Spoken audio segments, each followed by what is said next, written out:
नमस्कार दोस्तों, good evening. कैसे हैं आप सभी को ढेर सारा प्यार, शुभकामनाएं, राम राम। अब देखें, पूर्व की क्लास में अपन ने संविधान की जो प्रस्तावना थी, इस प्रस्तावना के संदर्भ में बात की थी। और बात अपन जब प्रस्तावना के संदर्भ में कर रहे थे, उसी दौरान अपन ने एक बात पढ़ी थी और एक वादा भी किया था कि अपन कल के क्लास में जो जिला प्रशासन है उस जिला प्रशासन के संदर्भ में पढ़ेंगे। तो फटाफट से एक बार क्लास को सारे दोस्त मिलकर के शेयर कर दीजिएगा, फटाफट से शेयर कर दीजिएगा। एक बार सारे दोस्त हैं ये फटाफट क्लास को शेयर कर दीजिएगा। राम राम, सुभाष, सचिन, नैनकी, राजेश, सरिता, पिंटू, सभी को नमस्कार। फटाफट से क्लास को आप शेयर कीजिएगा, फटाफट से शेयर कीजिएगा ताकि अधिक से अधिक ये क्लास फायदेमंद साबित हो सके। कल की जो अपन क्लास ली थी उसमें अपन ने ये बात की थी कि अपन सीधा सीधा कल के क्लास में बात करेंगे जिला प्रशासन के लिए। और जिला प्रशासन के लिए अपन ने बात की थी कि रीट में तो इससे पहली बार जोड़ा गया है जिला प्रशासन को। जिला जो प्रशासन है, जिला प्रशासन रीट में पहली बार जोड़ा गया है, लेकिन इससे पूर्व जिला प्रशासन है, ये जिला प्रशासन राजस्थान पुलिस के साथ साथ राजस्थान पुलिस एसआई, पटवार, ग्राम सेवक, इन सब भर्ती परीक्षाओं में ये क्लास है, ये बहुत ज्यादा उपयोगी साबित है। ठीक है, आप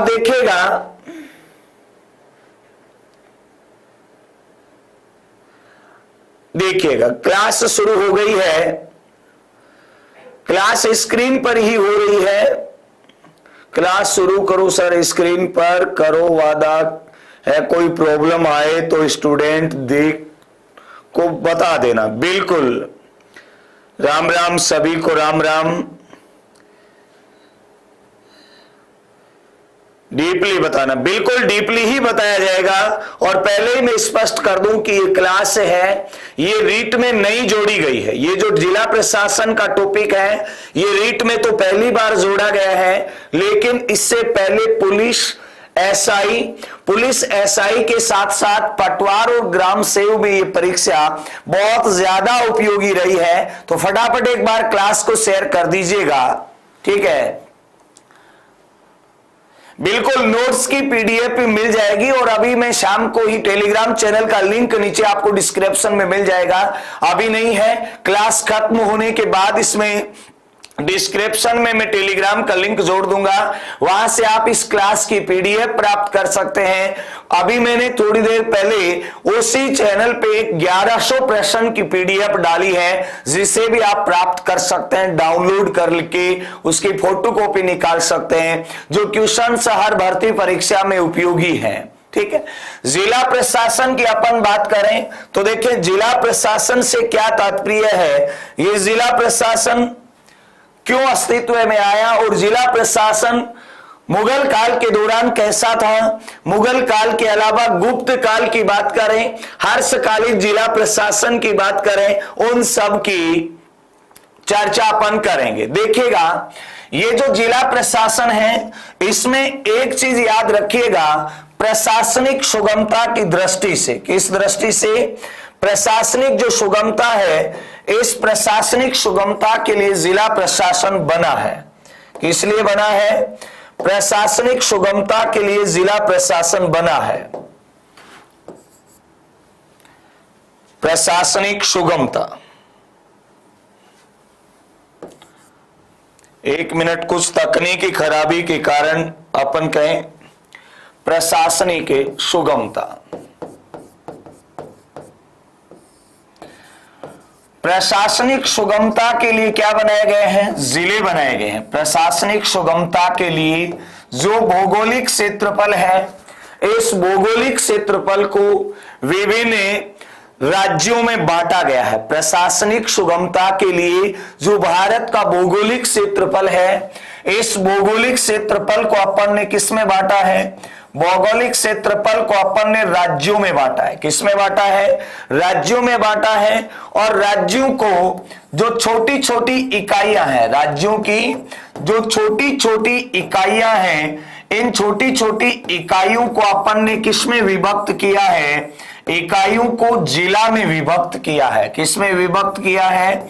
जिला में विभक्त किया है। और ये सीधी सी बात है कि पहली बात ये निकल करके सामने आ रही है कि जिला क्यों बनाए गए हैं। तो याद रखिएगा प्यारे दोस्तों, जिला इसलिए बनाए गए हैं ताकि जो प्रशासनिक दृष्टि से अपन देखें तो शासन व्यवस्था को सुदृढ़ बनाया जा सके। प्रशासनिक दृष्टि से जो शासन व्यवस्था है इसे सुदृढ़ बनाया जा सके, इसके लिए अपन ने क्या बनाया है? जिला प्रशासन बनाया है। ठीक है। और जो छोटी छोटी इकाइयों में इसे बांटा गया है, उन छोटी छोटी इकाइयों को ही अपन ने क्या कहा है? इन छोटी छोटी इकाइयों को ही अपन ने डिस्ट्रिक्ट कहा है, जिला कहा है। आधुनिक जिला प्रशासन है। इस आधुनिक जिला प्रशासन का स्वरूप याद रखें दोस्तों, आधुनिक जो जिला प्रशासन है, इस आधुनिक जिला प्रशासन का स्वरूप, आधुनिक जिला प्रशासन का जो स्वरूप है, यह आधुनिक जिला प्रशासन का स्वरूप इतिहास की दृष्टि से अपन देखें तो किस काल में देखने को मिलता है। यहां पर देखें, आधुनिक जिला प्रशासन है, यह आधुनिक जिला प्रशासन अपने को एक प्रकार से मौर्य काल जो है, इस मौर्य काल में देखने को मिलता है। कौन से काल में देखने को मिलता है? मौर्य काल में आधुनिक जिला प्रशासन का स्वरूप देखने को मिलता है। सर जी, मैंने जितने भी टॉपिक आपको क्लास में पढ़ाए वे सभी टॉपिक मेरे को बहुत अच्छे लगते हैं। जी बीरा राम जी, आपका बहुत बहुत शुक्रिया। टीना सैनी, वेरी नाइस जी, शुक्रिया आप सब दोस्तों का। क्लास को शेयर कीजिएगा। जिला प्रशासन बार बार कह रहा हूं, रीट में पहली बार जोड़ा गया है। इसके अलावा राजस्थान पुलिस एसआई में ये उपयोगी है, राजस्थान पुलिस में ये बेहद उपयोगी है, पटवार में ये बेहद उपयोगी है। तो सारे कंपटीशन को ध्यान में रखते हुए ये जिला प्रशासन टॉपिक आज अपन ने चुना है। अपनी जो मूल सीरीज थी उसे छोड़ करके चुना है। ठीक है। अब देखिएगा, जिला प्रशासन में आधुनिक स्वरूप अपने को कहां देखने को मिलता है? मौर्य काल में देखने को मिलता है। अरे बेटी का बापू शेयर कर दो इन्हें। टेलीग्राम पर क्वेश्चन आया है, रीट के लिए भी है क्या? बिल्कुल नेकी राम जी, वो रीट के लिए भी उपयोगी है। सुरेश कुमार जी, राम राम। सारे दोस्त एक बार शेयर कीजिएगा, फटाफट शेयर कीजिएगा क्लास को। ठीक है। आज एकदम मतलब अच्छे से अपन जिला प्रशासन को पढ़ेंगे। तो जिला प्रशासन का जो वर्तमान स्वरूप आप देख रहे हैं, ये वर्तमान स्वरूप अपने को कहां देखने को मिलता है? मौर्य काल में देखने को मिलता है, जहां प्रशासन को छोटी छोटी इकाइयों में बांटा गया था और उन छोटी छोटी इकाइयों का जो प्रमुख था, उस प्रमुख को क्या कहते थे? दोस्तों याद रखिएगा, मौर्य काल में उन छोटी छोटी इकाइयों का जो प्रमुख हुआ करता था, उस प्रमुख को राजुका कहते थे। क्या कहते थे? उस प्रमुख को राजुका कहते हैं। तो याद रखिएगा, मौर्य काल में जिले का जो मुखिया हुआ करता था, उस मुखिया को क्या कहते थे? राजुका कहते थे। और ठीक याद रखें, इस राजुका की जो स्थिति थी ये किसके समान थी? जिलाधीश के समान थी। तो याद रखें, मौर्य काल में जिले के मुखिया को किस नाम से जानते थे? राजुका के नाम से जानते थे। पहला सवाल। दूसरा सवाल यह है कि आधुनिक जिला प्रशासन का स्वरूप कौन से काल में देखने को मिलता है? यहां पर देखें, आधुनिक जिला प्रशासन का जो स्वरूप है ये मौर्य काल में देखने को मिलता है। जिसके मुखिया को क्या कहते थे? राजूका कहते थे। और याद रखिएगा इस राजूका की स्थिति वर्तमान जिलाधीश के समान है। किसके समान है? वर्तमान जिलाधीश के समान है। किसकी स्थिति? राजूका की स्थिति। दोस्तों मौर्य काल की बात कर लें तो इस मौर्य काल की जो प्रशासनिक व्यवस्था है, इस प्रशासनिक व्यवस्था का उल्लेख कौन सी पुस्तक में मिलता है? याद रखें मेरे दोस्तों, इस प्रशासनिक व्यवस्था का उल्लेख है ये अर्थशास्त्र में मिलता है। और यहां से आरपीएससी ने कई दफा प्रश्न किया है। वो प्रश्न कैसा है पहले वो सुनिएगा। मौर्य काल में जो प्रशासनिक उल्लेख अर्थशास्त्र में मिलता है, लेकिन प्रश्न कैसा है वो सुनिएगा। प्रश्न है कि अर्थशास्त्र की विषय वस्तु कैसी है। दोस्तों ये अर्थशास्त्र लिखा तो किसने है? लिखा तो ये अर्थशास्त्र कौटिल्य ने है।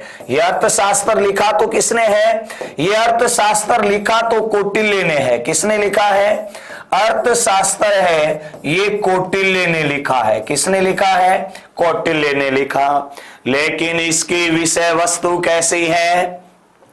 इसकी जो विषय वस्तु है ये राजनीतिक है। याद रखिएगा दोस्तों, जहां प्रशासनिक उल्लेख होता है वहां विषय वस्तु कैसी बन जाती है? राजनीतिक बन जाती है। तो कौटिल्य द्वारा रचित अर्थशास्त्र की विषय वस्तु कैसी है? राजनीतिक है। कैसी है? राजनीतिक है। ये लिखा किसने था? कौटिल्य ने लिखा था। और दूसरी बात याद रखिएगा, इसे अर्थशास्त्र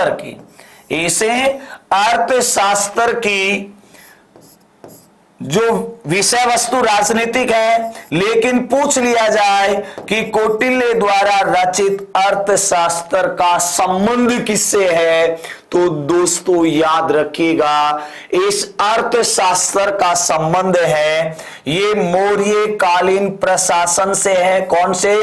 मौर्य कालीन जो प्रशासन है इस मौर्य कालीन प्रशासन से है।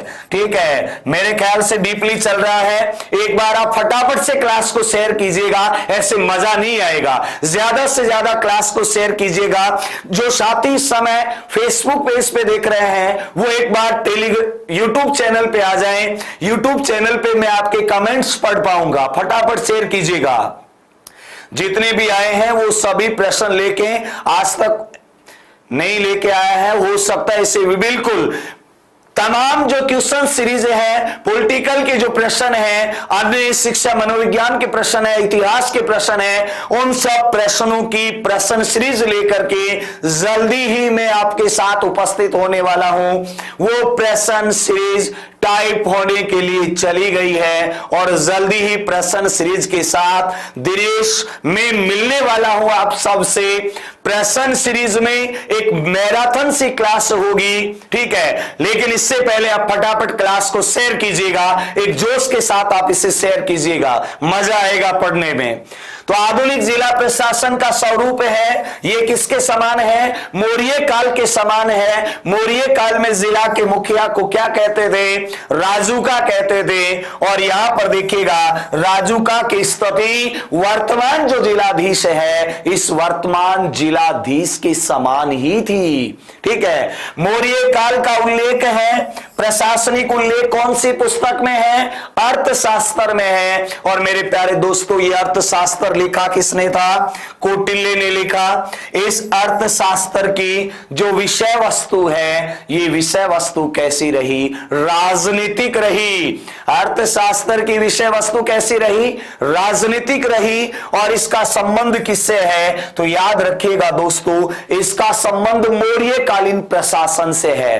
अब यहां पर देखिएगा गुप्त काल की अपन बात करें तो जो गुप्त काल है, गुप्त काल में भी अपन हर्ष के समय की बात करें, किसके समय की बात करें? हर्ष के समय की बात करें तो इसमें जिला को क्या कहा जाता था? याद रखिएगा, हर्ष के समय जिला को विषय कहा जाता था। क्या कहते थे? विषय कहते थे। किसके समय? हर्ष के समय। और यहां पर देखिएगा, जिला का जो मुखिया था, यानी इस विषय का जो मुखिया था, इस मुखिया को क्या कहते थे? विषयपति कहते थे। क्या कहते थे? विषयपति कहते थे। कौन से काल में? गुप्त काल में। गुप्त काल में भी अपन जिसकी बात कर रहे हैं, ये बात है, ये हर्षकालीन समय की बात कर रहे हैं। और इस हर्ष के समय जिला का नाम क्या था? विषय था। और जिला के मुखिया को क्या कहते थे? जिला के मुखिया को अपन विषयपति कहते थे। क्या कहते थे? विषयपति कहते थे। लेकिन अपन बात करें उसके बाद थोड़ा सा आगे, अगर अपन मुगल काल में चले जाएं तो दोस्तों याद रखिएगा, जो मुगल काल है, ये मुगल काल में आप देखते हैं कि जो जिला था, इस जिले को, यानी कि जो राज्य प्रशासन है, सर हर्ष गुप्त काल का राजा नहीं हो सकता है। भाई आपकी बात सही हो, यहां पर अलग अलग है, माफ करना, थोड़ा सा ध्यान रखें। गुप्त काल व हर्ष के समय, ऐसा पढ़े, गुप्त काल व हर्ष के समय, गुप्त काल व हर्ष के समय, अब अलग अलग हो गया। गुप्त काल व हर्ष के समय जिला को क्या कहते थे? विषय कहते थे। ठीक है। और यहां पर देखें, जिला के मुखिया को क्या कहते थे? विषयपति कहते थे, या आप इसे विषपति भी कह सकते हैं। सुभाष शर्मा बिल्कुल कह रहे हैं। ठीक है। करंट का टाइम भी आपको बताया जाएगा मॉर्निंग में। अभी कुछ कारणों से करंट की क्लास 1 या 2 दिन और आपको वेट करनी पड़ेगी, इससे ज्यादा नहीं करनी पड़ेगी। हो सकता है कल दिन में ही आपको करंट की क्लास देखने को मिल जाए। ठीक है। अब यहां पर देखें, मुगल काल की बात करें तो मुगल काल में राज्य प्रशासन है। इस राज्य प्रशासन को सूबे, राज्य प्रशासन को किसमें विभक्त किया गया? सूबे में विभक्त किया गया। सूबे के अलावा सरकार परगनों में विभक्त थी। किसमें? परगनों में विभक्त थी, यानी प्रशासनिक दृष्टि से बनाए गए थे सूबे और परगने। कौन से काल में? मुगल काल में। लेकिन मुगल काल जो था, इसमें मुखिया को क्या बोलते थे? अमाल गुजार कहते थे। क्या कहते थे? अमाल गुजार कहते थे। कौन से काल में? अमाल गुजार। कौन से काल में? मुगल काल में। मुगल काल में जिला का जो मुखिया था या परगने का जो मुखिया था, उसे क्या बोलते थे? अमाल गुजार कहते थे। ठीक है। सूबे सरकार परगनों में विभक्त था और मुखिया को अपन क्या कहते थे? अमाल गुजार। कौन से काल में? मुगल काल में। दोस्तों यहां पर मैंने 4 बातें बताई है। 4 बातें कौन कौन सी? एक तो बताई है कि मौर्य काल, मौर्य काल में जिला के मुखिया को क्या कहते थे? राजूका कहते थे। जबकि गुप्त काल के साथ साथ हर्ष के समय की बात करें तो गुप्त काल है, इस गुप्त काल और हर्ष के समय दोनों के समय जिले को क्या कहते थे? विषय। और जिले का मुखिया क्या था? विषयपति, या आप इसे क्या कह सकते हैं? आप इसे विषपति भी कह सकते हैं। मुगल काल की बात करें तो मुगल काल में जो क्षेत्र थे, उन क्षेत्रों को सूबे, परगनों और सरकारों में विभक्त किया गया और मुखिया को किस नाम से जानते थे? अमाल गुजार के नाम से जानते थे। लेकिन दोस्तों आधुनिक समय की बात कर लें तो आधुनिक समय में अपने यहां जिले का जो मुखिया है, आधुनिक जो समय है, इस आधुनिक समय में जिले का मुखिया, आधुनिक समय में जो जिले का मुखिया है, ये जिले का मुखिया किस नाम से जाना जाता है? आधुनिक समय में जिले के मुखिया को अपन जिलाधीश के नाम से जानते हैं। किस नाम से? जिलाधीश के नाम से जानते हैं। कौन से समय? आधुनिक समय। अब यहां पर देखें, सबसे बड़ा सवाल यह है कि जिलाधीश का पद कैसे अस्तित्व में आया था? जिलाधीश का पद है, ये कैसे अस्तित्व में आया? ग्राम का मुखिया मुकद्दम। देखिए वो अपन पंचायती राज में पढ़ेंगे कि मुगल काल में ग्राम के मुखिया को मुकद्दम बोलते थे। ठीक है, बिल्कुल रीट लेवल फर्स्ट का भी आपको जल्दी ही देखने को मिलेगा। आप चिंता ना करें, क्लास को फटाफट शेयर कीजिएगा। जो क्वेश्चन डाले टेलीग्राम उनसे आपने ऐड ही बहुत दे दिया, प्लीज सर दूसरा डाल दो, उसका प्रिंट सही नहीं आ रहा। कोई बात नहीं, मैं दूसरा डाल दूंगा, प्रिंट बिल्कुल सही आएगा, टेंशन की कोई बात नहीं। चिंता को त्याग दें, आपके चिंता करने से कुछ नहीं होगा। आप अपने कर्म पर भरोसा करें, वो ज्यादा अच्छा रहेगा। दुनिया की बातों की ओर ध्यान ना दें, दुनिया का काम है आपको उकसाना। ठीक है, मूल बिंदु पे लौट के आइएगा। अपने को ये टॉपिक क्लियर करना है, बाकी बातें अपन बाद में करते रहेंगे। आधुनिक समय में जिले का जो मुखिया है वो किस नाम से जाना जाता है? जिलाधीश। लेकिन एक बड़ा सवाल यह है कि ये जिलाधीश का पद कैसे अस्तित्व में आता है, जिलाधीश का पद कैसे आया, वो सुन लीजिएगा। याद रखिएगा, जिलाधीश जो है, इस जिलाधीश यानी आप इसे अपने भाषा में क्या कह देते हैं? जिला कलेक्टर कह देते हैं। हालांकि मैं इन दोनों को अलग अलग करके बताने वाला हूं कि जिलाधीश क्या होता है और जिला कलेक्टर क्या होता है। Mona good evening, Rajasthan police कहां गए भाई साहब? इतने दिनों तक कहीं नहीं थे, कुछ कार्यों में बिजी थे। मुगल में तो सरकार बोला जाता था, ऐसा नहीं है। मुगल काल में मुखिया को अमाल गुजार कहते थे। अमाल गुजार के अलावा आप इसे अमील भी कह सकते हैं। अमाल गुजार की जगह क्या कह सकते हैं? अमील भी कह सकते हैं। ठीक है, आधुनिक समय की बात कर रहे हैं तो देखिए, आधुनिक समय में जिला कलेक्टर का पद कैसे आया, उस बात पे गौर कर लेते हैं। दोस्तों याद रखिएगा, आधुनिक समय में जिला कलेक्टर का पद यानी जिलाधीश का पद है, ये 1772 में सर्जित किया गया था। कब सर्जित किया गया था? 1772 में जिलाधीश का पद सर्जित किया गया था। और 1772 में किसने किया था? लॉर्ड वारेन हेस्टिंग ने किया था। किसने किया? लॉर्ड वारेन जो हेस्टिंग है, इन्होंने जिला कलेक्टर का पद सर्जित किया था। कब? 1772 में। दोस्तों में यहां लॉर्ड वारेन हेस्टिंग की बात करें तो लॉर्ड वारेन हेस्टिंग कौन थे और किन स्थितियों में इस पद का सर्जन हुआ? पहली बात तो ये नोट करें कि जो जिलाधीश का पद है, ये जिलाधीश का पद भारतीय न होकर के ब्रिटिश विरासत है। जिलाधीश का पद है, ये जिलाधीश का पद भारतीय न होकर कैसा है? ब्रिटिश विरासत है जिलाधीश का पद। सर्जित 1772 में किसने किया? लॉर्ड वारेन हेस्टिंग ने किया। और यहां से प्रश्न पूछा हुआ है, बड़ा सुंदर सा प्रश्न था, और वो प्रश्न ये था कि भारत में जिला कलेक्टर का जो पद है ये कब सर्जित किया गया? कब? 1772 में सर्जित किया गया था। लॉर्ड वारेन हेस्टिंग ने किया। एसएससी जीडी का सवाल है।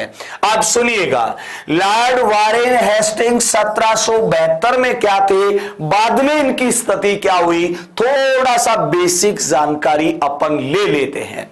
लॉर्ड वारेन हेस्टिंग जब जिला कलेक्टर का पद सर्जित कर रहे थे, उस समय ये बंगाल के क्या थे? गवर्नर थे। उस समय बंगाल के क्या थे?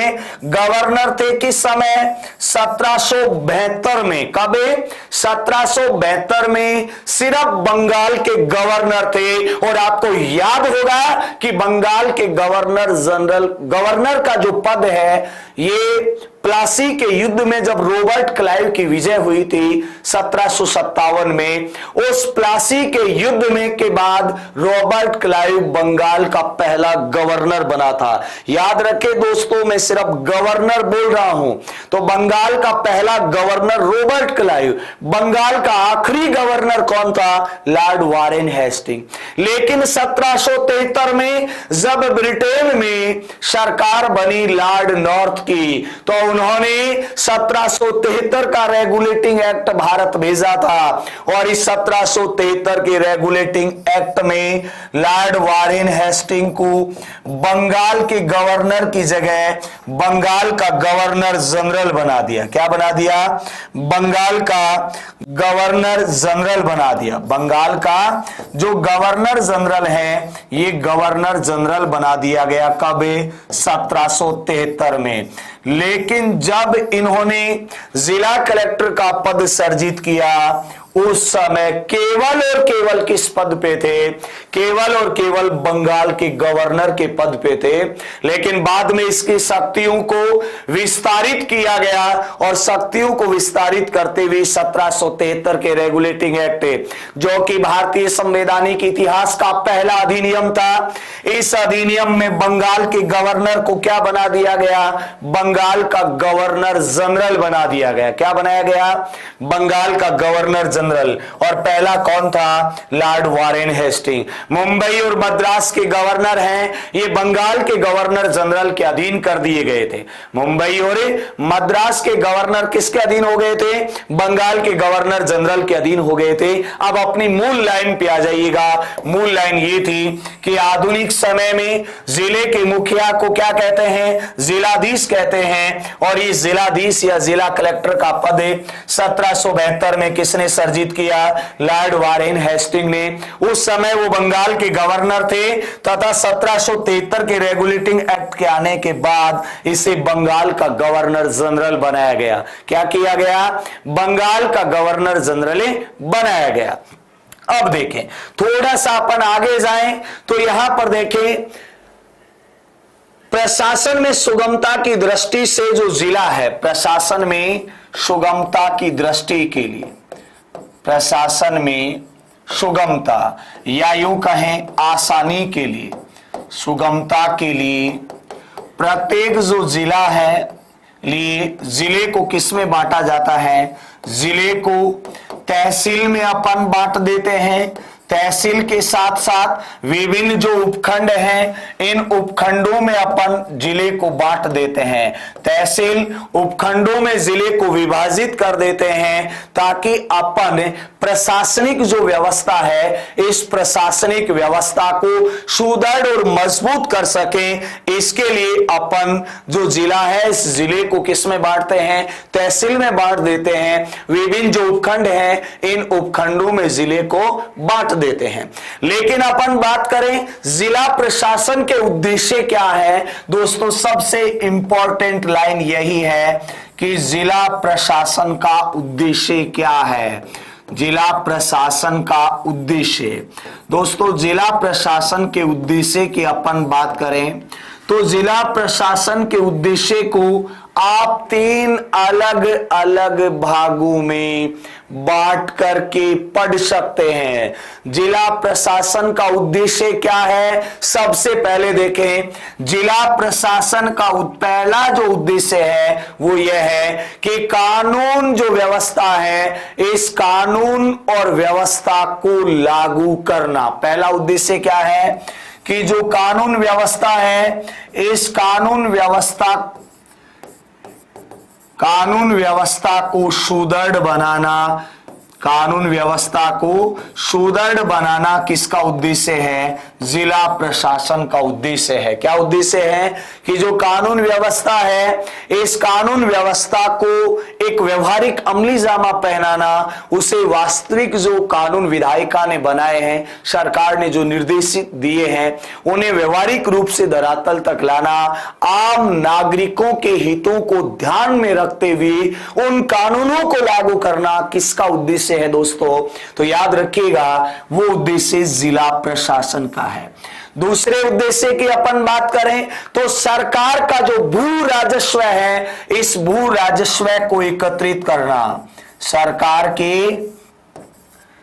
की भू राजस्व को एकत्रित करना। सरकार के भू राजस्व को एकत्रित करना। यहां पर देखें भू राजस्व की मैं बात कर लूं तो जिला स्तर पर सबसे बड़ा भू राजस्व अधिकारी कौन होता है? याद रखिएगा दोस्तों, आगे काम आएगा। जिले को उपखंड, तहसील इनमें बांटा जाता है। जिला कलेक्टर जिले का प्रथम नागरिक होता है। चलो कोई नहीं, मान लेते हैं आपकी बात। ये भू राजस्व की बात करें तो याद रखिएगा जिला स्तर पर सबसे बड़ा राजस्व अधिकारी कौन होता है? फटाफट कमेंट करके बताएं। जिला स्तर पर सबसे बड़ा राजस्व अधिकारी कौन होता है? कमेंट करें फटाफट। सबसे बड़ा जो राजस्व अधिकारी है, ये राजस्व अधिकारी कौन होता है? तो दोस्तों याद रखिएगा सबसे बड़ा राजस्व अधिकारी है ये जिलाधीश होता है या जिला कलेक्टर होता है। कौन होता है? जिलाधीश या जिला कलेक्टर जिला स्तर पर सबसे बड़ा राजस्व अधिकारी है। कौन है? जिलाधीश है। ठीक है। तीसरे उद्देश्य की अपन बात करें तो तीसरा उद्देश्य है कि जिले की ग्रामीण व शहरी जनता का कल्याण करना। क्या उद्देश्य है? जिले की ग्रामीण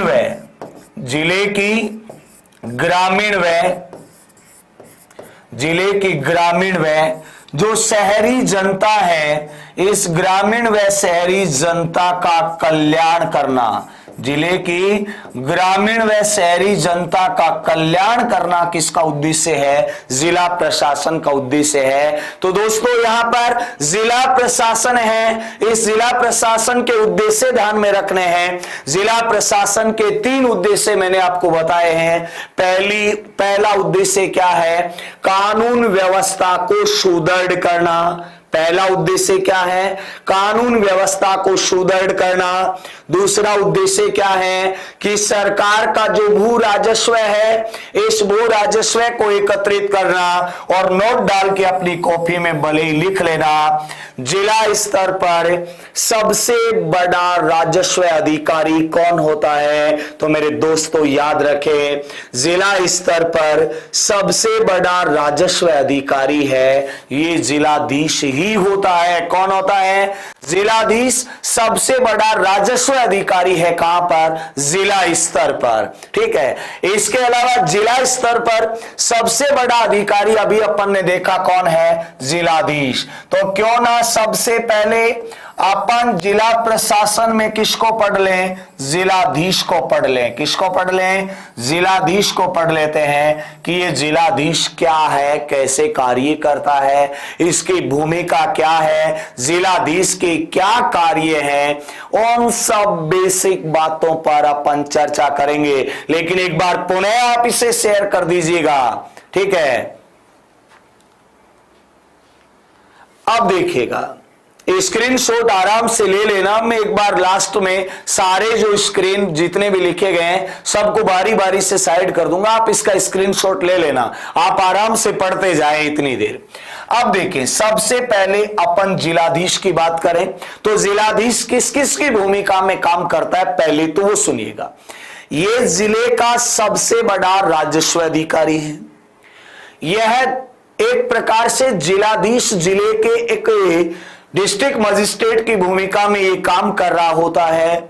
लेकिन जब ये प्रशासनिक कार्य कर रहा होता है तो ऐसी स्थिति में अपन इसे संबोधन के लिए जिला कलेक्टर शब्द काम में ले लेते हैं। लेकिन जब ये राजस्व संबंधी मामलों को सुन रहा होता है उस दौरान ये किसकी भूमिका में होता है? जब ये राजस्व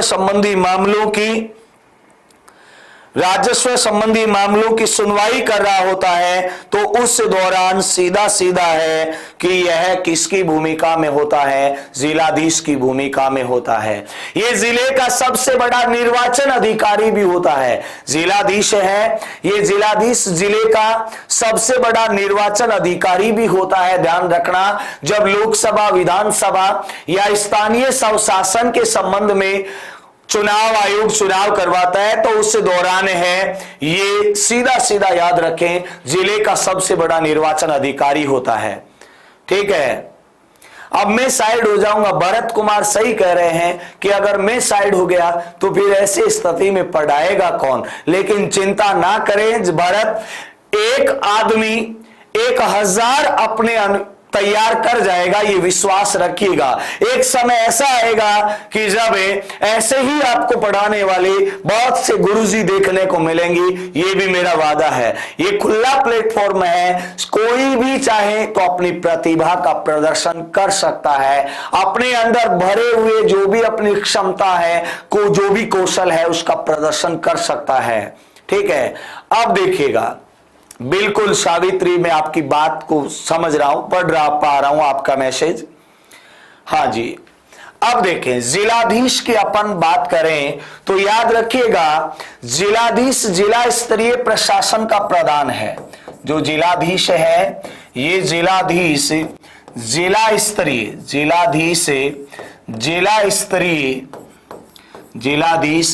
स्तरीय जो प्रशासन है या जो शासन है, इस शासन का क्या है जी, प्रधान है। तो याद रखिएगा, जिला स्तरीय शासन का प्रधान कौन है? जिला स्तरीय शासन का प्रधान जिलाधीश है। कौन है? जिलाधीश है। ये कानून व्यवस्था के साथ साथ जिलाधीश है, ये जिलाधीश अपने जिले की जो कानून व्यवस्था है, जिलाधीश है, ये जिले की कानून व्यवस्था के साथ साथ और भी कई कार्य करता है, और कानून व्यवस्था के साथ साथ विभिन्न जो विकास कार्य है, कानून व्यवस्था के साथ साथ जो विभिन्न विकास कार्य प्रगति पे हैं, इन विकास कार्यों की ये समीक्षा करने पहुंच जाते हैं, विकास कार्यों की समीक्षा के लिए पहुंच जाते हैं, और राजस्व संबंधी जो मामले हैं, इन सबको देखना किसका काम है? विकास कार्य व राजस्व संबंधी, विकास कार्य व राजस्व संबंधी मामलों को देखता है। कौन से? राजस्व संबंधी जो मामले हैं, इन राजस्व संबंधी मामलों को देखता है।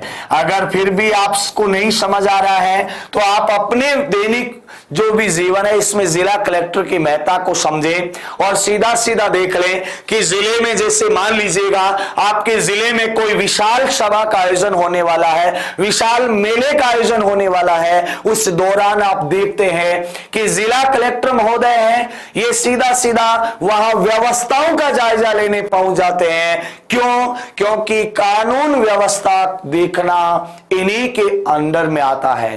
कानून जिले के मुखिया की भूमिका में ये काम कर रहे होते हैं। दूसरा, राजस्व संबंधी मामलों को देखता है, और विभिन्न जो विकास कार्य प्रगति पे चल रहे हैं, विभिन्न कल्याणकारी योजनाएं जो चल रही हैं, उन सब के बारे में जिला कलेक्टर महोदय हैं, ये औचक निरीक्षण भी करते हैं, उनकी समीक्षा भी करते हैं। कौन? जिला कलेक्टर। जिलाधीश के अधीन, यानी आपके जो जिला कलेक्टर महोदय हैं, इस जिला कलेक्टर महोदय के अधीन, जिलाधीश के अधीन अपन बात करें तो कौन कौन रहते हैं? जो कि प्रशासनिक व्यवस्था या कानून व्यवस्था को सुदृढ़ करने के लिए महोदय का सहयोग के रूप में काम करते हैं। तो याद रखिएगा, उपखंड स्तर पर उपखंड अधिकारी होता है। जिलाधीश के अधीन जो उपखंड स्तर है, इस उपखंड स्तर पर कौन होता है? उपखंड स्तर पर उपखंड अधिकारी होता है। उपखंड स्तर पे कौन होता है? जो उपखंड अधिकारी है, ये उपखंड अधिकारी होता है। ये उपखंड अधिकारी सब डिविजनल मजिस्ट्रेट जिसको आप कहते हैं, SDM जिसको आप कहते हैं, ठीक है। साथ में इसी जिलाधीश के अधीन जो विभिन्न तहसील जो है, इन तहसील स्तरों पर तहसीलदार, तहसील जो स्तर है, इस तहसील स्तर पर तहसीलदार, तहसील स्तर पे कौन होता है? तहसीलदार किसके सहयोग के लिए है? जिला कलेक्टर के सहयोग के लिए है, जो प्रशासनिक नियंत्रण का कार्य करता है। जिलाधीश भी कैसा तहसीलदार भी कैसा कार्य करता है? प्रशासनिक नियंत्रण के साथ साथ उस तहसील में राजस्व अधिकारी की भूमिका में प्रशासनिक नियंत्रण, विभिन्न कल्याणकारी योजनाएं, राजस्व संबंधी जो मामले हैं, इन राजस्व संबंधी मामलों को देखने के लिए उत्तरदायी होता है। राजस्व संबंधी जो मामले हैं, इन संबंधी मामलों को देखने के लिए उत्तरदायी होता है कौन? तहसीलदार। याद रखें, तहसील स्तर पर राजस्व संबंधी मामलों को देखने के लिए कौन उत्तरदायी होता है? तहसीलदार उत्तरदायी होता है। तहसीलदार अपनी तहसील में जिला कलेक्टर के निर्देशन पर या स्थानीय जो व्यवस्था है उसके अनुरूप स्थानीय प्रशासन के सहयोग से तहसील के एक प्रशासनिक अधिकारी की भूमिका में काम करता है, राजस्व संबंधी मामलों को देखता है। लेकिन ये राजस्व संबंधी मामलों के लिए और प्रशासनिक नियंत्रण के लिए सीधा सीधा किसके प्रति उत्तरदायी होता है? जिलाधीश के प्रति उत्तरदायी होता है। दूसरी बात याद रखिएगा दोस्तों, जिलाधीश है, ये जिलाधीश का जो पद है ये वर्तमान में कौन सी सेवा में आता है? जिलाधीश है, ये जिलाधीश वर्तमान में भारतीय प्रशासनिक सेवा में है। कौन सी सेवा है? अखिल भारतीय प्रशासनिक सेवा का अधिकारी है। कौन सी? अखिल भारतीय प्रशासनिक सेवा है। मैं अखिल भारतीय जो प्रशासनिक सेवा है या अखिल भारतीय जो सेवा है इसके संदर्भ में भी मैं बात करने वाला हूं। अखिल भारतीय सेवा क्या है? अखिल भारतीय सेवा में याद रखिएगा दोस्तों, पटवारी गांव का होता है। आप धैर्य बनाए रखें, पटवारी की बात भी मैं करूंगा। जब पटवारी का स्थान आए तो वहां पर आप कमेंट करना पटवारी से संबंधित बातों को लेकर। यहां पहले अपन जिला कलेक्टर पढ़ रहे हैं तो सभी से मेरा अनुरोध है कि इस क्लास में जिला कलेक्टर की बात करें, बहुत ज्यादा अच्छा लगेगा। ये भारतीय जो प्रशासनिक सेवा है, इस भारतीय प्रशासनिक सेवा का अधिकारी है।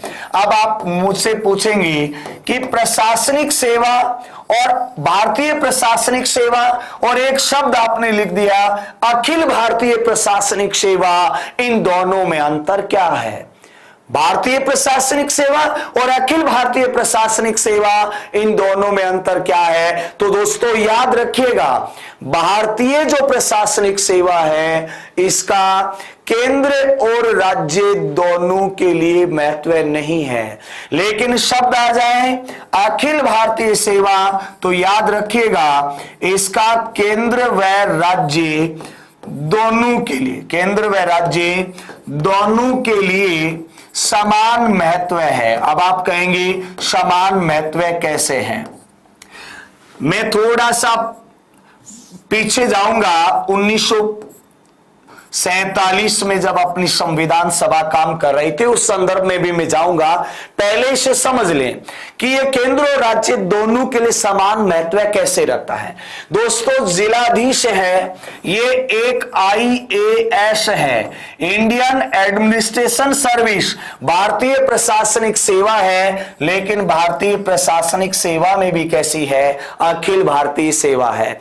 अखिल भारतीय सेवा होती कौन सी है और अखिल भारतीय सेवाओं से क्या तात्पर्य है? कि वे सेवाएं जिनका केंद्र व राज्य दोनों के लिए समान महत्व हो, कैसी सेवा कहलाती है? अखिल भारतीय सेवा कहलाती है।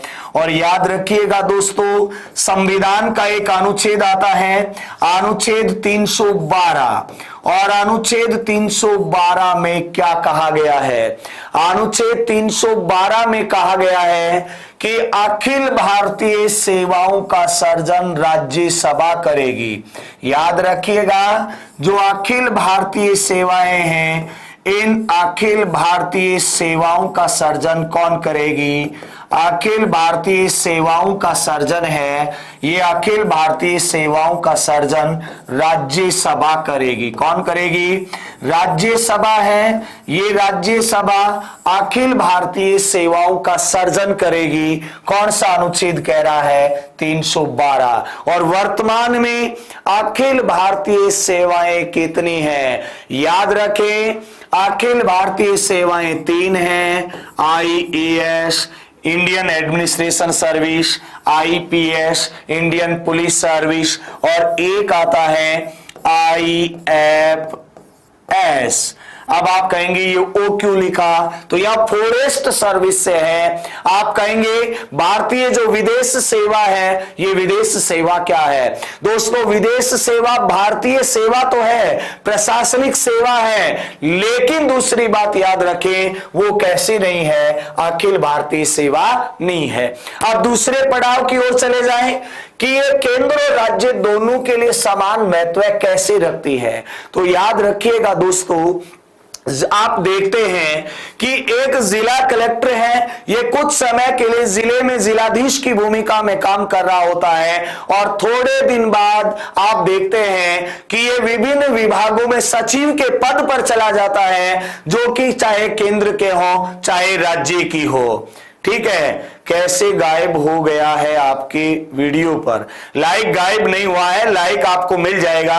कुछ तकनीकी समस्या आ रही होगी, आप बिल्कुल चिंता ना करें। अरे अपन तो वो है कि अपने को तो हर जगह आप लोगों का प्यार मिलता है। खुश बदनसीब तो वो लोग हैं जो कि एक प्रकार से छुप छुप के क्लास देखा करते हैं और उनके पास कोई दूसरा विकल्प नहीं होता, वो सीधा डिसलाइक करते हैं। दूसरी बात याद रखिएगा, पढ़ने वाला विद्यार्थी कभी भी डिसलाइक नहीं करता, विद्यार्थी कभी डिसलाइक नहीं करता, अनजान कभी डिसलाइक नहीं करता।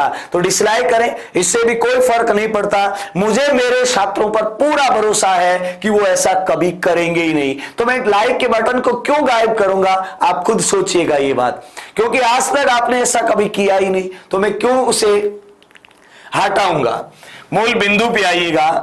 अब आप पूछेंगे कि आईएफएस जो इंडियन फॉरेन सर्विस है वो क्या है? फिर वो भारतीय प्रशासनिक सेवा है, लेकिन दोस्तों याद रखिएगा वो अखिल भारतीय प्रशासनिक सेवा नहीं है। क्यों नहीं है? क्योंकि उसका राज्य के लिए कोई महत्व नहीं है। इन अखिल भारतीय सेवाओं का जनक किसको कहा जाता है? अखिल भारतीय सेवाओं का जनक है ये सरदार वल्लभ भाई पटेल को कहा जाता है। किसको? सरदार वल्लभ भाई जो पटेल हैं, इन्हें अखिल भारतीय सेवाओं का जनक कहा जाता है। अखिल भारतीय सेवाओं का जनक कौन है? सरदार वल्लभ भाई पटेल है। कैसे है वो समझिएगा। समय अपन थोड़ा सा ज्यादा ले रहे हैं क्योंकि विस्तार पूर्वक पढ़ रहे हैं, तो निश्चित रूप से समय ज्यादा लगेगा। अखिल भारतीय सेवाओं का जनक सरदार पटेल इसलिए है कि संविधान सभा का एक बड़ा हिस्सा इस बात के पक्ष में था कि इन अखिल भारतीय सेवाओं को हम नहीं रखेंगे। सरदार पटेल ने उन्हें समझाया कि जो संघात्मक शासन व्यवस्था अपन अपनाने जा रहे हैं उसमें केंद्र और राज्य के बीच जो संबंध हम स्थापित करने वाले हैं, उन संबंधों में सबसे महत्वपूर्ण जो भूमिका रहने वाली है वह अखिल भारतीय प्रशासनिक सेवा की रहने वाली है। दोस्तों तमिलनाडु जो सरकार थी, उस तमिलनाडु सरकार ने एक आयोग का गठन किया था, राजमनार आयोग। उस राजमनार आयोग ने अपनी सिफारिशों में सीधा सीधा लिखा था कि अखिल भारतीय सेवाओं को समाप्त कर दिया जाए, लेकिन ये संभव नहीं है क्योंकि भारत में आप जिस संघात्मक शासन व्यवस्था की बात कर रहे हैं वो संघात्मक शासन व्यवस्था स्थापित करने में इन प्रशासनिक अधिकारियों की बेहद महत्वपूर्ण भूमिका रही है। ठीक है, बिल्कुल एमएस मेहरा जी आप बिल्कुल सही कह रहे हैं, आपकी बात की मैं पूर्णतः समर्थन करता हूं। मूल बिंदु पे लौट के आइएगा। मूल बिंदु अपन पढ़ रहे जिलाधीश। जिलाधीश जिला प्रशासन में सबसे बड़ा प्रशासनिक अधिकारी है जिला स्तर पर। ठीक है, कानून व्यवस्था के साथ साथ ये विभिन्न विकास कार्य और राजस्व संबंधी जो मामले हैं इन्हें देखता है। साथ में जिलाधीश के अधीन उपखंड स्तर पर उपखंड अधिकारी होता है, तहसील स्तर पर तहसीलदार होता है, जो प्रशासनिक नियंत्रण के साथ साथ राजस्व संबंधी जो मामले हैं इनको देखने के लिए उत्तरदायी होता है। किसके प्रति? जिलाधीश के प्रति। जिलाधीश के पद और इसकी वर्तमान सेवा के संदर्भ में अपन ने बात कर ली है। ठीक है, और भर्ती संघ लोक सेवा आयोग करता है। कौन करता है? संघ लोक सेवा आयोग।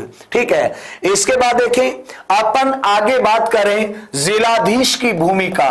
तो अब आप हेडिंग डाल दीजिएगा जिलाधीश की भूमिका क्या है। जिलाधीश की भूमिका, लेकिन क्लास को शेयर करना बिल्कुल ना भूलिएगा। जिलाधीश की भूमिका।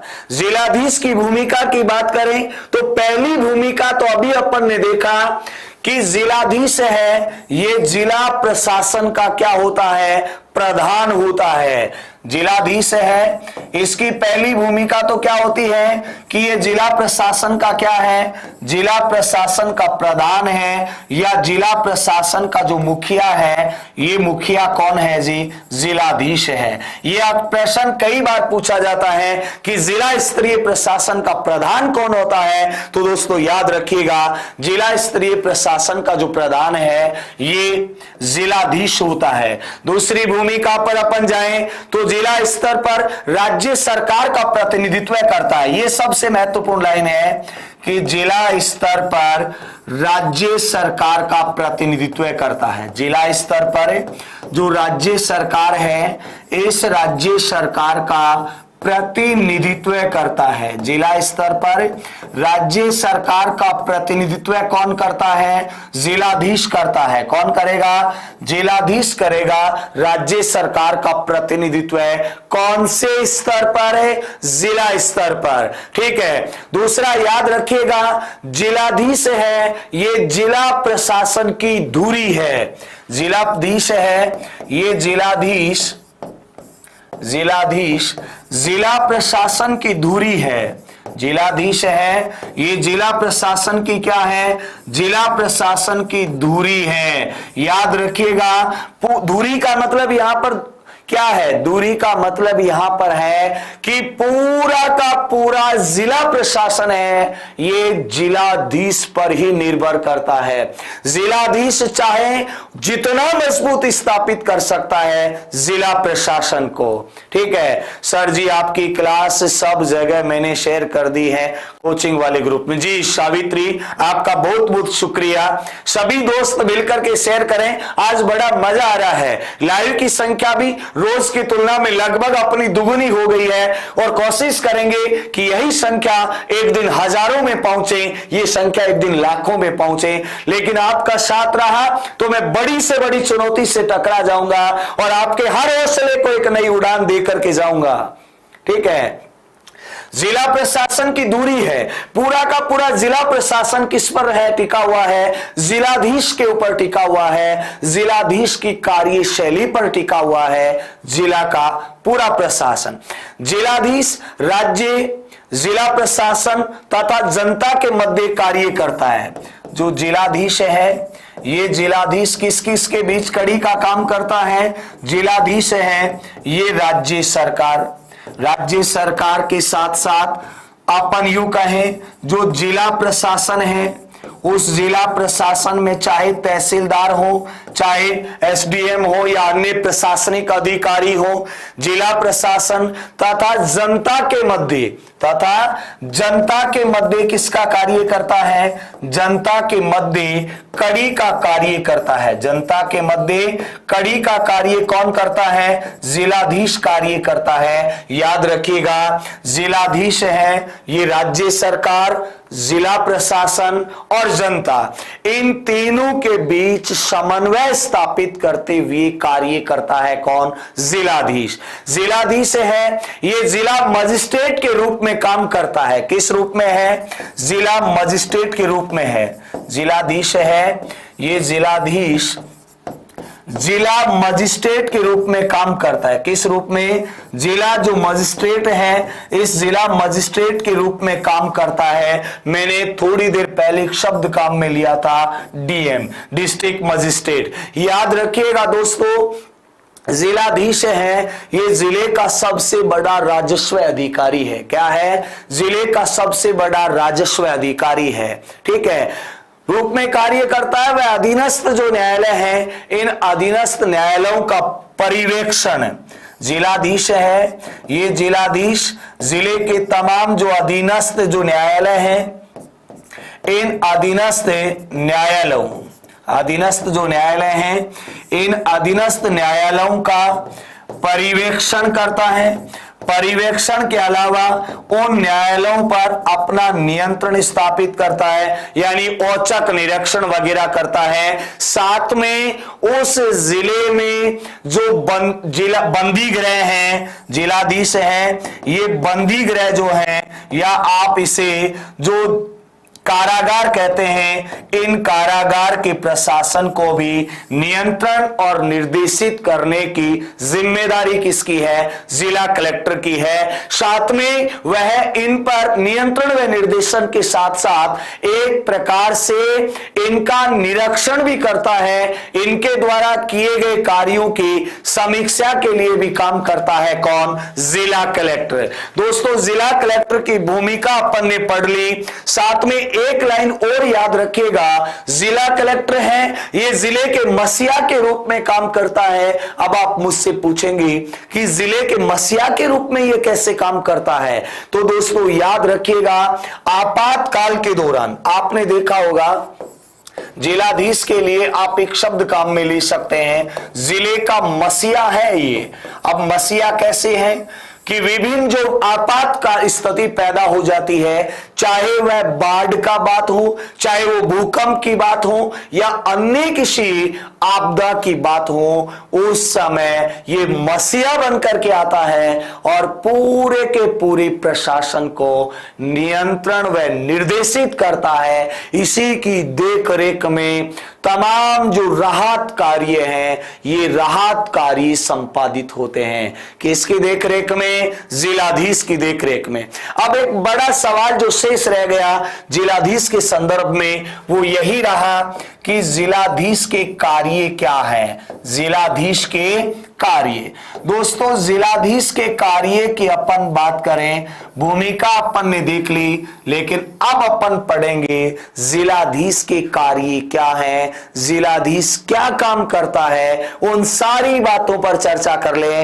पहला कार्य तो यही है कि जिलाधीश प्रत्येक 10 वर्ष बाद जो जनगणना होती है, ये जनगणना कौन करवाता है? याद रखिएगा, जिलाधीश है, ये पहला कार्य तो क्या करता है? जिले में जनगणना करवाना किसका कार्य है? जिलाधीश का कार्य है। जिलाधीश जिले में क्या करवाता है? जनगणना करवाने का काम किसका है? जिलाधीश का है। ठीक है। आर्य सीमा प्रणाम, विवेक ने सभी दोस्तों को शुक्रिया। बिल्कुल 100% ही होंगे अपने लाइक। आपका प्यार जो मेरे साथ है, यही तो एक नई हौसला देता है मुझे। सर मुझ आशीर्वाद रखना, मैं इस क्लास को पूरे भारत में शेयर करता हूं।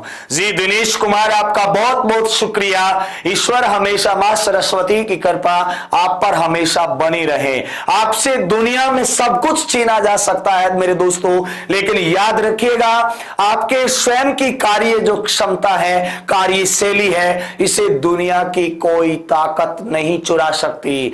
इसे दुनिया की कोई ताकत चुरा नहीं सकती। इसे आपने ईश्वर ने प्रदान किया है, सरस्वती ने प्रदान किया है। दुनिया की कोई ताकत आपके कौशल को नहीं चुरा सकती, आपकी शैली को नहीं चुरा सकती। मैं दक्षिणी राजस्थान के प्रतापगढ़ माही बजाज सागर देख रहा हूं। जी दिनेश कुमार जी, माही बजाज सागर से आप हमारी क्लास देख रहे हैं, बहुत बहुत शुक्रिया आपका। लेकिन क्लास को आप सीधा शेयर जरूर करिएगा, सारे दोस्तों तक फैला दो, इसे आग लगा दो, आग की तरह फैला दो। हाँ, अब देखिएगा, पहला कार्य तो कि ये क्या करता है? जिले में जनगणना करवाना। कहां पर है?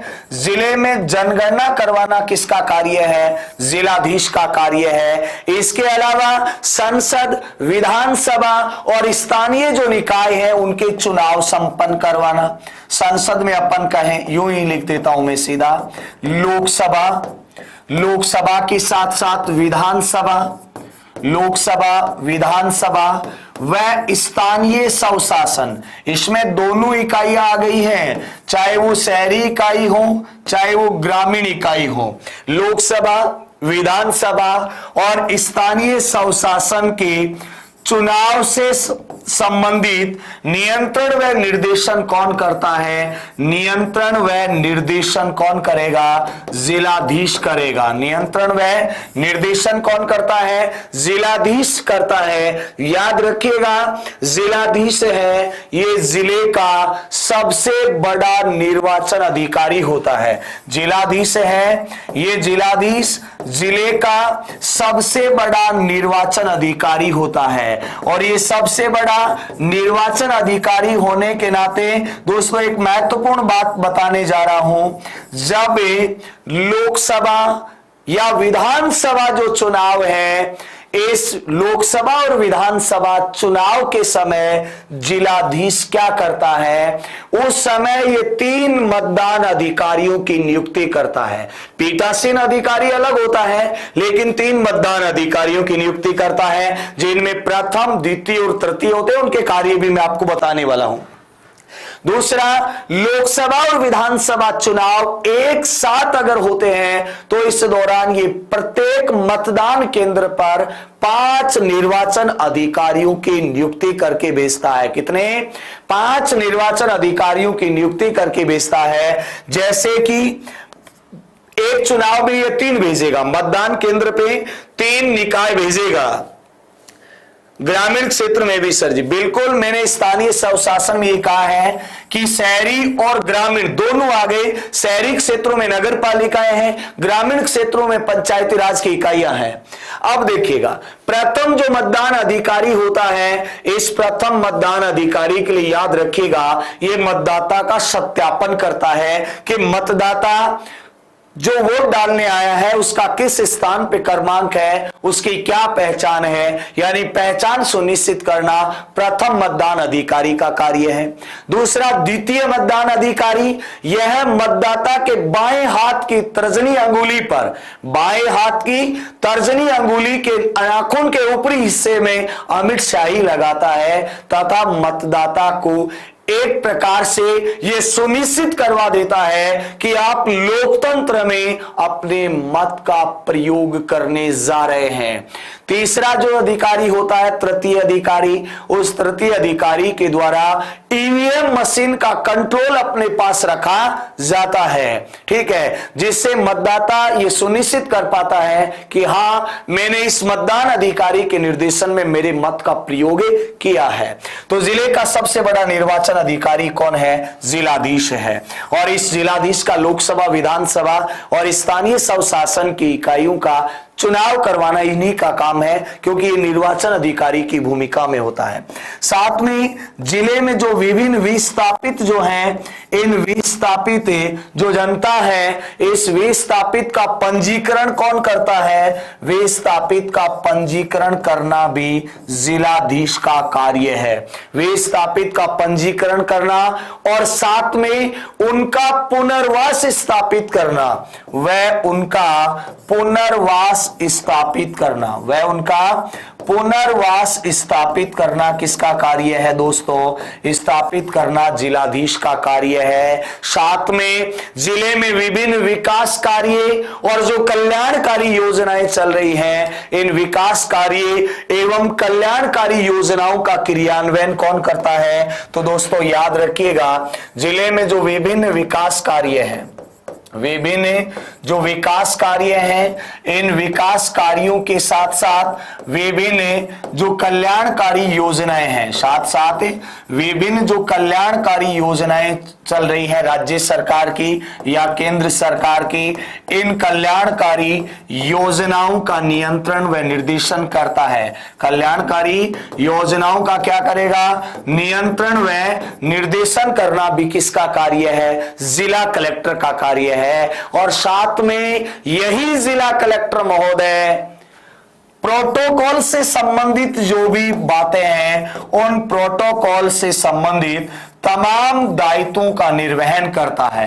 प्रोटोकॉल से संबंधित जो भी इनके दायित्व हैं, इन दायित्वों को पूरा करना किसका कार्य है? जिलाधीश का कार्य है। जैसे उदाहरण के लिए अपन बात करें तो सीधा सीधा याद रखिएगा, आपने देखा होगा कि जब कोई बड़ा सेलिब्रिटी आता है तो उसका एक प्रोटोकॉल है, या विभिन्न श्रेणियों में सुरक्षा प्राप्त जो भी सेलिब्रिटी हैं उनके प्रोटोकॉल का दायित्व पूरा करना किसका कार्य है? जिला कलेक्टर का कार्य है। आज की क्लास में दोस्तों जिला प्रशासन में अपन ने जिलाधीश पढ़ लिया है। क्लास समाप्त हो चुकी है। शेयर कर दीजिएगा। सभी को ढेर सारा प्यार। राम राम।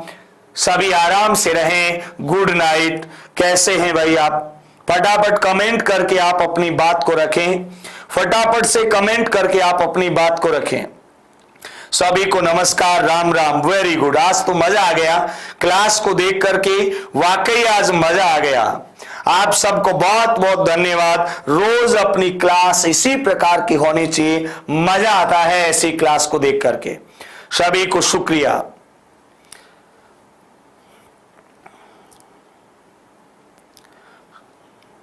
सर कल किसका होगा? कल की क्लास में देखें, यही जिला प्रशासन आगे बढ़ेगा। रीट के, खास करके रीट और राजस्थान पुलिस एसआई, पटवार और पुलिस ग्राम सेवक के जो विद्यार्थी हैं उन्हें तुरंत बता दें कि जिला प्रशासन पढ़ाया जा चुका है, शुरू हो चुका है। पहली क्लास हो गई है, कल दूसरी क्लास होगी, वही शाम 9 बजे अपनी क्लास होगी। सभी को राम राम।